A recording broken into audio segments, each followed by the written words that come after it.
Major funding for KPBS Evening Edition has been made possible in part by Bill Howe Family of Companies, providing San Diego with plumbing, heating and air, restoration, flood and remodeling services for over 40 years.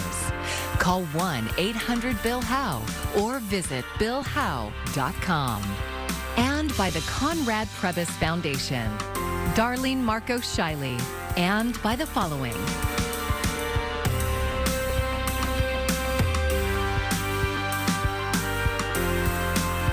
And by viewers like you. Thank you. Good evening. It's Tuesday, August 16th. Thank you for joining us. I'm Maya Trabulsi. It's supposed to help head off tough times.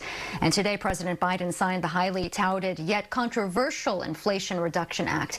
There is a lot in it, from health care and prescription drug savings to climate reduction to tax hikes on big business and more. We have two reports to break it all down and see what's in it for you. We begin with Chris Nguyen. A victory lap for President Joe Biden Tuesday as he signed a sweeping $750 billion healthcare tax and climate bill into law. Today offers further proof that the soul of America is vibrant, the future of America is bright, and the promise of America is real and just beginning. The Inflation Reduction Act represents the largest climate investment in American history and makes major changes to health policy by giving Medicare the power to negotiate the prices of certain prescription drugs for the first time. The Inflation Reduction Act does so many things that for so many years, so many of us have fought to make happen. Administration officials say the act will reduce the deficit and be paid for through new taxes, including a 15% minimum tax on large corporations and a 1% tax on stock buybacks. West Virginia Democratic Senator Joe Manchin, a major holdout throughout the lengthy legislative process, played a key role in advancing the bill. This is what the American people want, solutions and a balanced energy approach. Democrats relying on a budgetary procedure to pass the bill along party lines with zero support from the GOP. Democrats are catastrophically out of touch with what American families actually do care about, and their reckless taxing and spending proves it. The win caps off a string of Democratic legislative successes the party hopes will translate to electoral success in the November midterms. Chris Nguyen, KPBS News. And the Inflation Reduction Act has other things buried in it that could help you or your family going forward. KPBS reporter Kitty Alvarado with what else is in there and whether San Diegans think it will help them. Here you go. It's now law. The new Inflation Reduction Act is officially signed into law, and Americans can now reap the benefits. So we went out to see what San Diegans thought about the law. The list of what it says it will do is hefty: improve energy efficiency, reduce health care and prescription drug bills, create green jobs, reduce greenhouse gases, clean up pollution, and make corporations pay their fair share of taxes, just to name a few. But San Diegans we spoke with sounded a little skeptical. Well, anything that sounds good as far as a bill to the layman, 99% of the time it's the opposite. It's not good for us. It's good for people on the top. Jeremy Dukes immediately pointed out a few problems he saw with some of the big tax credits people could receive when buying electric vehicles and solar panels. Who can afford an electric car? And even if you can afford it, why would you buy another car? You have one that's already working just fine. Solar panels, yeah, sure, you may be able to afford them, but do you own the house? You can't put them on your house if you don't own the house. Most people rent. So it's not going to help the everyday American. This young couple out for a walk says they rent too and won't benefit from that or the electric car credit. I think it's cool anytime the government's trying to help out, make things more green, and that's ultimately the direction we have to go. I think we all know that. But they do appreciate the action on the environment. Yeah, it's cool that they're going to do something about that and that the government is actually taking a stand on, the future of the world, especially for younger people that have another 80 years to live. Congressman Juan Vargas says while this bill doesn't do everything, this is a forward step. This is a positive step. And that's why I'm happy about it. He says it does tackle the most pressing issue of our time that's been affecting everyone and something he's been trying to call attention to for years: climate change. We're in a terrible drought right now, and people are going to suffer from it, and they're suffering more and more because of climate change. And so all the things that this bill does to attack climate change. I think that's where really they're going to benefit the most. Vargas says things like the prescription drug benefit will be more immediate, but he understands the frustration with some of the other items, but they will pay off eventually. They're right.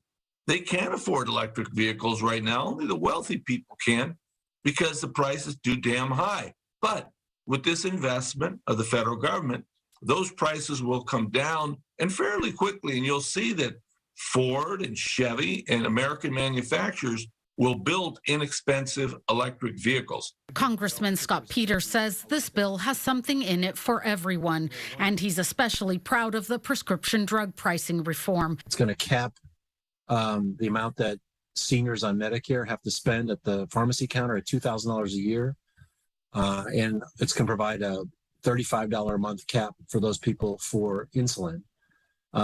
That's something we wanted for a long time, and we were able to do it in a way that preserves the incentives for companies, a lot of them are in San Diego, to continue to innovate in that drug space in the private sector. Peter says it will take some time for the full benefits of this bill to be seen and appreciated. It's going to make a big difference for the planet, for our grandchildren, our children, for seniors, and for people out there trying to make a living. But Duke says that's just the point. Some people just can't afford to wait. People can barely afford to put food on the table or gas in the car to get to work, which they got to go to pay the bills in the first place, which they're struggling to pay. It's getting worse and worse. Kitty Alvarado, KPBS News. Today, the Department of the Interior outlined an unprecedented shortage of Colorado River water that will hit some southwestern states hard. So far, California is being spared cutbacks. KPBS reporter Thomas Fudge has reaction from local water officials. 23 years of drought in the Colorado River Basin. That's how federal officials explain the historically low levels of water in the river's two reservoirs, Lake Mead and Lake Powell, and why they declared a Tier 2 water shortage condition for 2023. That means two states, Nevada and Arizona, will see major cuts next year. Arizona will see a 21% cut to its yearly allocation. California will not see any cutbacks for now. And the Bureau of Reclamation's announcement today, the Secretary of Interior through Reclamation, that's just a reminder of how important it is to increase water conservation across San Diego County and the rest of the Air West, right? This is how we should be living life. San Diego gets 2/3 of its water from the Colorado River. Local officials like to point out that most of that is conserved water that comes as part of a water transfer deal with the Imperial Valley. San Diego has also invested in water storage at the San Vicente Reservoir, but all the state will be affected if the Colorado River Basin drought does not let up. If they declare a shortage, if the elevation in Lake Mead fell below 1025 feet, and that's called a Tier 3 shortage. She says then we would see true cutbacks. Then California, some of the water they receive from the Colorado River would actually be curtailed. We wouldn't receive the delivery in California. Lake Mead's elevation will be 1,047 feet early next year, just 25 feet above the level that would trigger California cutbacks. So while we hope for more snow in the Rockies, diversification of local water supplies has to continue, from recycling wastewater to converting ocean water. The Carlsbad desalination plant to have that drought-proof supply. So, I think we've done a great job as a region, but it's a reminder we can do more as well. Thomas Fudge, KPBS News. Americans will soon have access to new vaccine boosters to fight off two coronavirus strains. Today, the White House COVID-19 response coordinator shared the new boosters will be available in early to mid-September. The shots are supposed to protect people from the BA4 and BA5 coronavirus subvariants. Both are offshoots of the Omicron variant. The BA5 strain recently became the dominant cause of COVID in the U.S. Officials are urging people to get the new boosters as soon as they are available.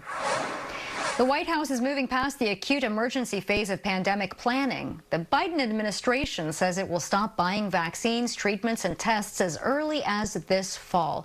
Instead, those products will be commercialized and part of the regular healthcare system. Right now, the government is working through regulatory issues, market dynamic issues, and equity issues. But officials expect that to be cleared up by next year. The government will continue to invest in pandemic preparedness and the next generation of vaccines. Truth be told, we see them, but we don't ever know their names. But now, county supervisors say knowing the names of the homeless could be the answer in prioritizing how to help them. Here's KPBS reporter Matt Hoffman to explain. Please vote. Tuesday, the San Diego County Board of Supervisors voted unanimously to look into the idea of tracking all homeless residents by name. It's really difficult to address homelessness and to address our homelessness crisis when we don't even know who's homeless in our communities. Supervisors Tara Lawson-Reamer and Jim Desmond brought the idea forward. Lawson-Reamer says identification and other information like health and housing needs could help better prioritize resources. Who's homeless and when and how long they stay homeless, and if it's the same people and how often they're accessing different kinds of services. I mean, just really so much information that we need in order to properly design programs to meet the needs in our community. We don't have any of this information. Regional homeless service providers working on city and county contracts do collect this type of basic information, but there isn't necessarily a county-wide system to compare it to. Somebody homeless in Chula Vista might get services, might get a diagnosis or things like that, and then if they move to Oceanside or some other part of the county or the city of San Diego, we have to kind of start over from square one again. Some people during the public comment portion of Tuesday's meeting raised concerns about how this data would be used, like, for instance, to clear out encampments. Desmond says the name list would be a voluntary program. I just want to reiterate, this is by consent only. We're not forcing any names. This year's annual point-in-time count revealed that homelessness is increasing in San Diego County. The Regional Task Force on Homelessness organizes the count every year. They do collect names and other information specifically about homeless veterans and youth. They're in favor of this broader proposal. I want to be clear that this is not a waiting list for housing, but a way to know everyone and organize our efforts to address their individual needs. The vote Tuesday directs county staff to explore the feasibility of creating the by name list. Matt Hoffman, KPBS News. The San Diego County Board of Supervisors is supporting a federal bill to protect personal reproductive health data.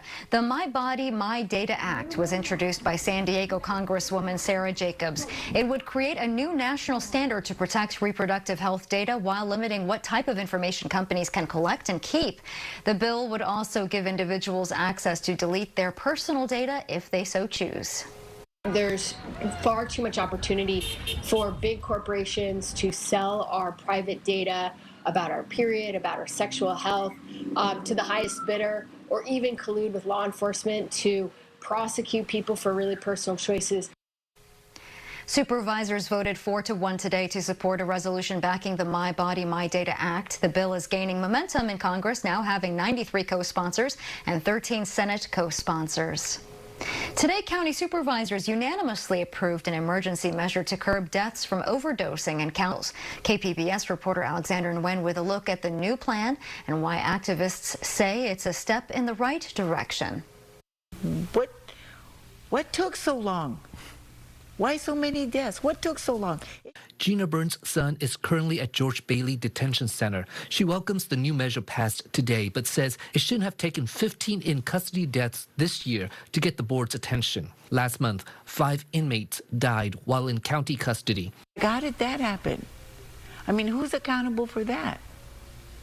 I mean, we can't be enabling these deaths in the county jails. Board Chair Nathan Fletcher says that's part of the reason why he introduced the emergency measure to curb these deaths. He says the overdose deaths crisis happening across the county is bleeding into the jails. And so now we're taking specific actions that are designed to help alleviate the drug crisis and the overdose crisis in our correctional facilities. The measure includes incentives and strategies to hire and retain more jail staff, looking at new ways to care for the safety and well-being of inmates. It also includes funding for a new body scanner to stop drugs from coming into the jails in the first place.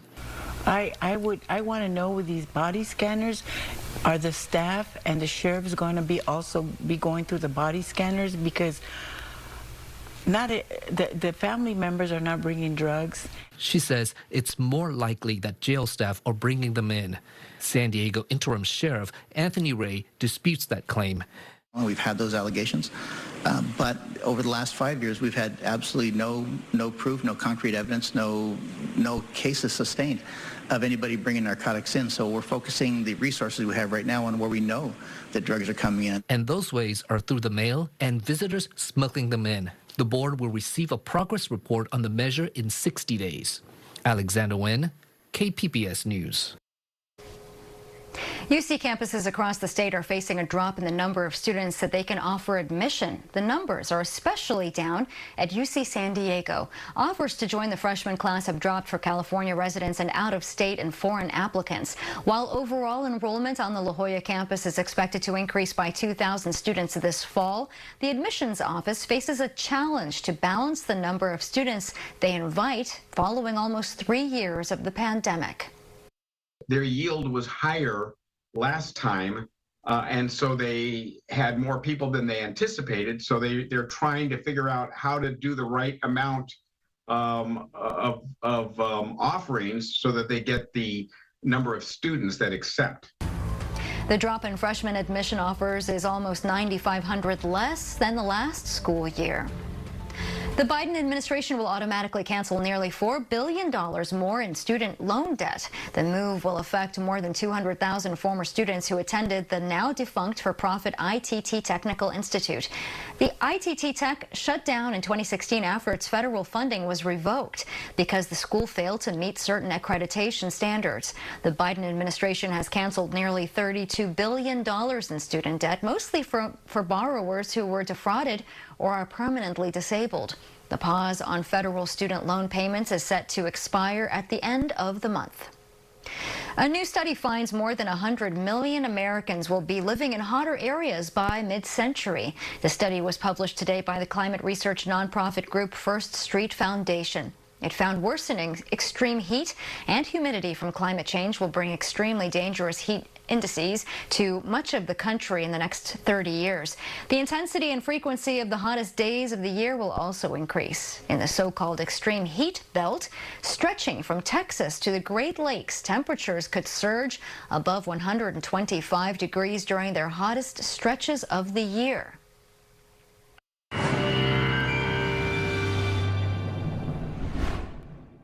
It's a warm one across the interior. Still heat advisories are in effect through Wednesday in places like Temecula.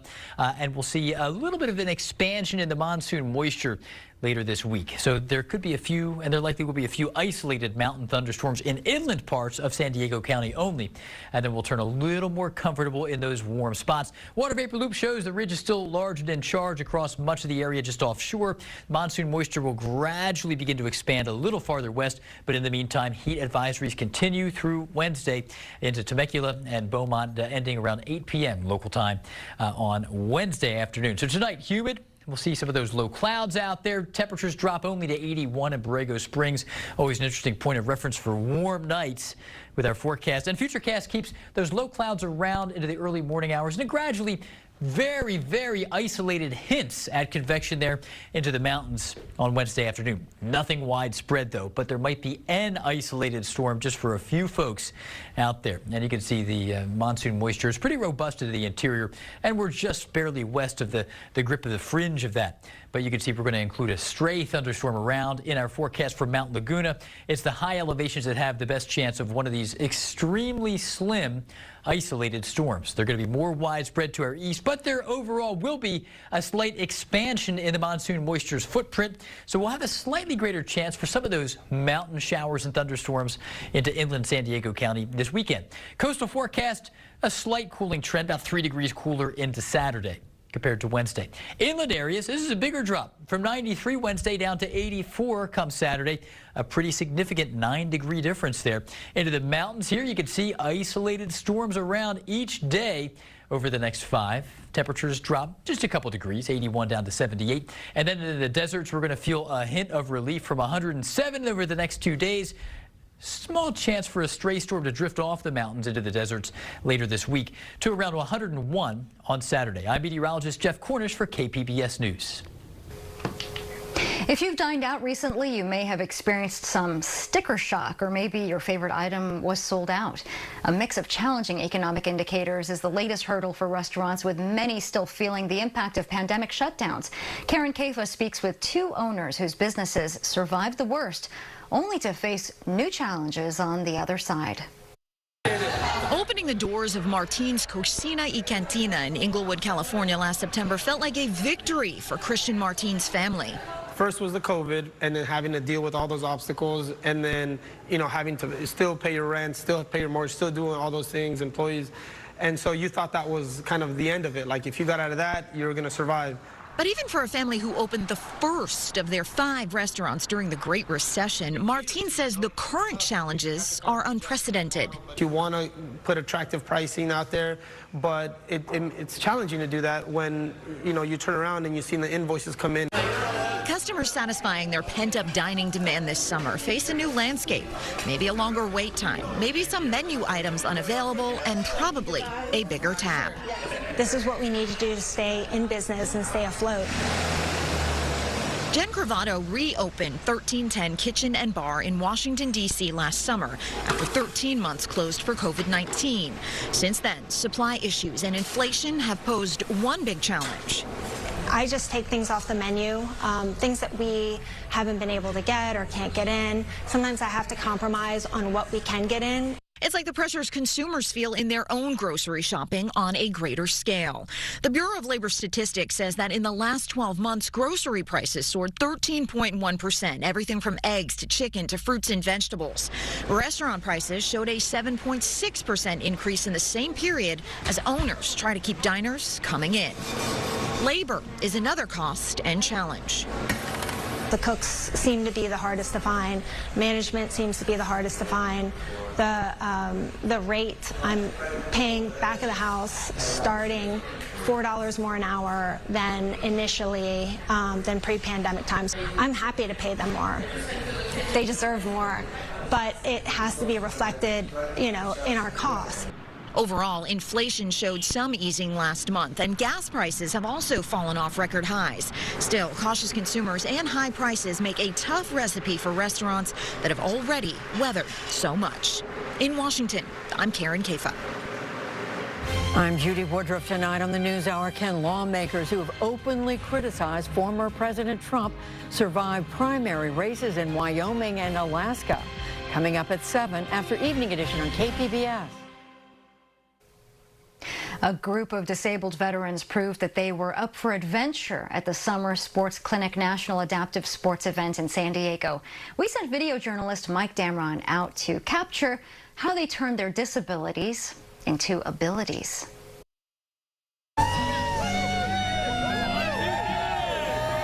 We have men and women that have served our country with all kinds of different disabilities that are here learning adaptive sports. You know, this is a model of rehabilitation to get veterans out of the hospital and into the community, trying some new things and really pushing themselves.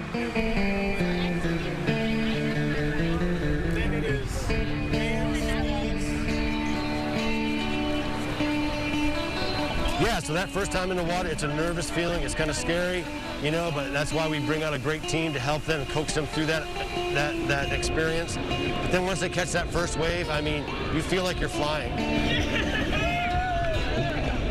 So a lot of folks that are living with different disabilities and conditions think that doing athletic activities is they're out of their realm. And so we show them through surfing that they can do anything they want, and we get them to focus on their abilities, not their disabilities.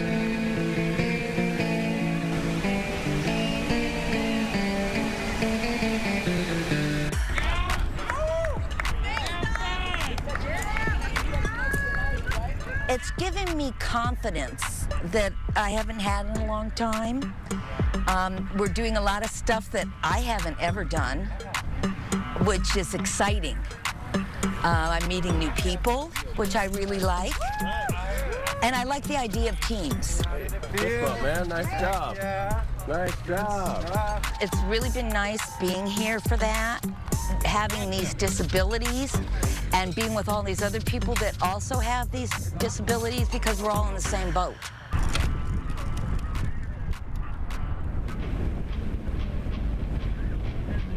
Being in San Diego on the water is like a dream come true. It was something that I thought I would probably never do in my lifetime. So to be able to do it and have fun, make new friends, it's awesome.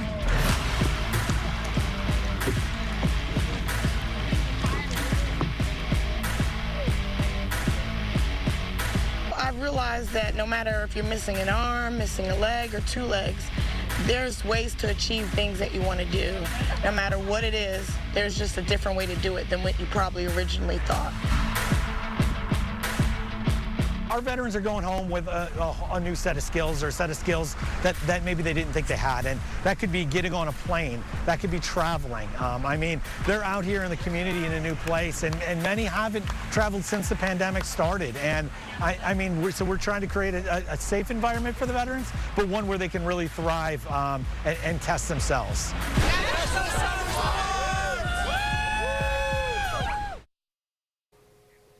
And our own Mike Damron was the video journalist on that story. You can find all of tonight's stories on our website, kpbs.org. Thanks for joining us. I'm Maya Trabulsi. Good night.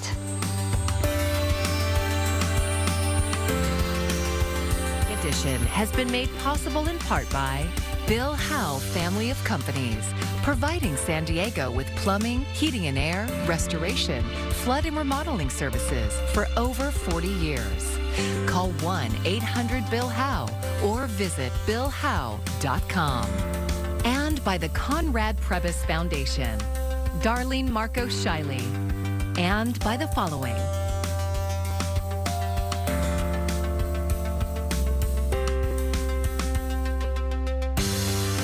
and by viewers like you. Thank you.